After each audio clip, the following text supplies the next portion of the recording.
يسعد إخوانكم في منتدى فرسان السنة بالتعاون مع المدرسة الربانية للمرئيات أن يقدموا لكم هذه المادة. لا ينساني أحب الله من قلبي ومن عقلي ووجداني. الحمد لله والصلاة والسلام على رسول الله.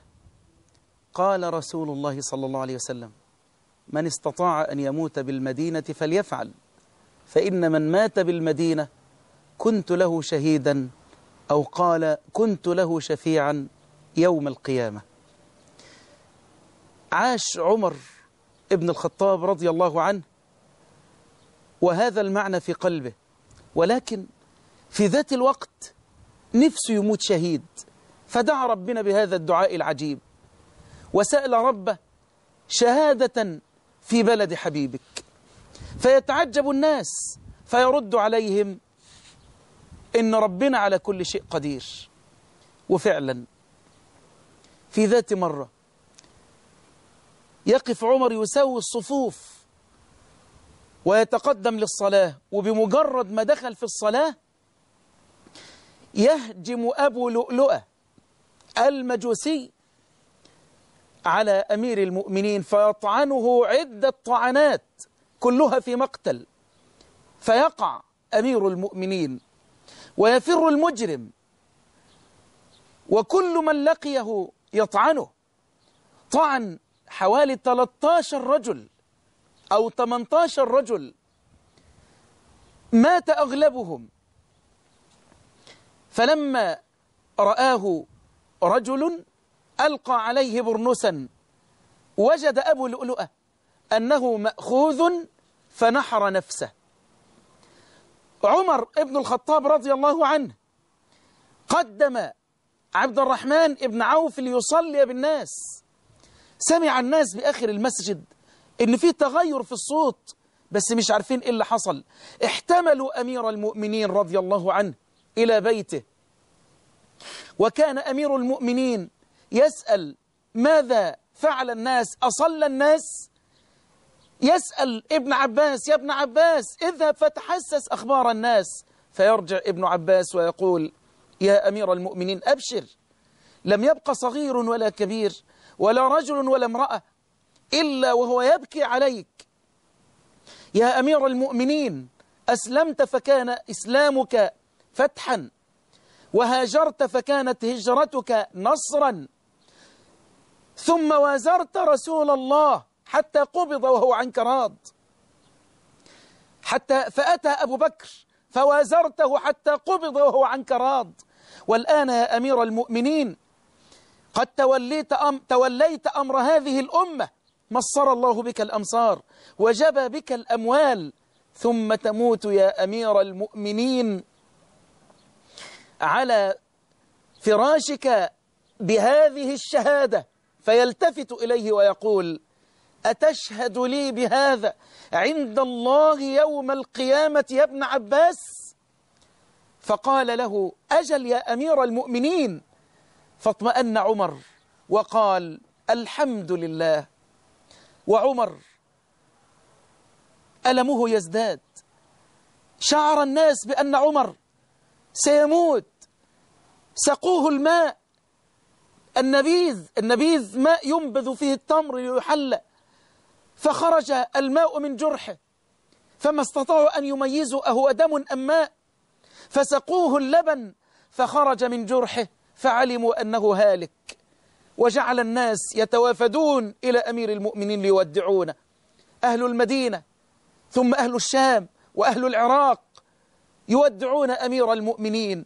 شعر الناس والكل يبكي من أجل أمير المؤمنين رضي الله عنه. انظروا أحبابي ماذا حصل وماذا حدث. عمر ينام على رجل ولده عبد الله بن عمر، فيقول له: ضع خدي على الأرض يا عبد الله. فيقول له: يا أبت ما ضرك، على رجلي أم على الأرض؟ فيقول له: ثكلتك أمك، ضع خدي على الأرض. فيضع خده على الأرض، فيلتفت عمر وهو يبكي إلى السماء قائلا: ويلي وويل أمي إن لم يرحمني ربي. ثم يقول: يا عبد الله إن مت فاقض ديني من كذا وكذا، وعرفه. ثم قال له: يا عبد الله، اذهب إلى عائشة أم المؤمنين وقل لها بأن عمر يستأذنك، ولا تقل لها أمير المؤمنين، فإني لست اليوم للمؤمنين أميرا. قل لها إن عمر يستأذنك أن يدفن بجوار صاحبيه. فيذهب عبد الله بن عمر إلى أم المؤمنين فيجدها قاعدة تبكي على عمر الفاروق. تخيلوا أحبابي أن لنا قائدا كعمر، وأن هذا القائد يموت، كيف تكون الأمة وبكاءها على أمير المؤمنين في هذه الحالة؟ أم المؤمنين تبكي من أجل عمر، وعلى مثل عمر فلتبكي البواكي. يستأذن ويقول لها، فتقول أم المؤمنين: أما إني قد ادخرت هذا المكان لنفسي، ولكني أوثر أمير المؤمنين اليوم.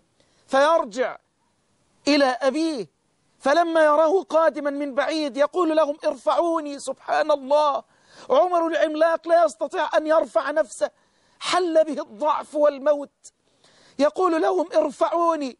فلما يقترب ولده يتبسم ويقول له: أبشر يا أمير المؤمنين، قد قبلت. فيرتاح أمير المؤمنين ويقول كلمة تقطع الأكباد، تبين لكم أحبابي كيف أنه شديد الحب لرسول الله صلى الله عليه وسلم. يقول: الحمد لله، ما كان شيء أهم إلي من ذلك. دي أكتر حاجة كنت حريص عليها. يأتي ويقول حينما يأتي ويخبره ويبشره، يرد عليه ويقول له: يا بني، إذا أنتم فرغتم مني، أي من تجهيز الجنازة، فاذهبوا وقفوا ثم استأذنوا، فإن أذنت، وإلا فادفنوني في البقيع مع المسلمين.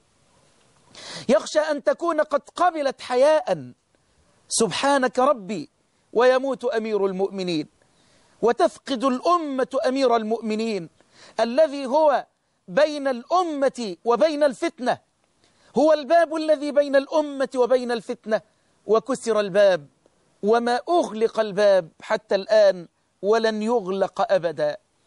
مات أمير المؤمنين كما رجى ربه عز وجل، وكما أراد من ربه تبارك وتعالى شهادة في بلد حبيبك.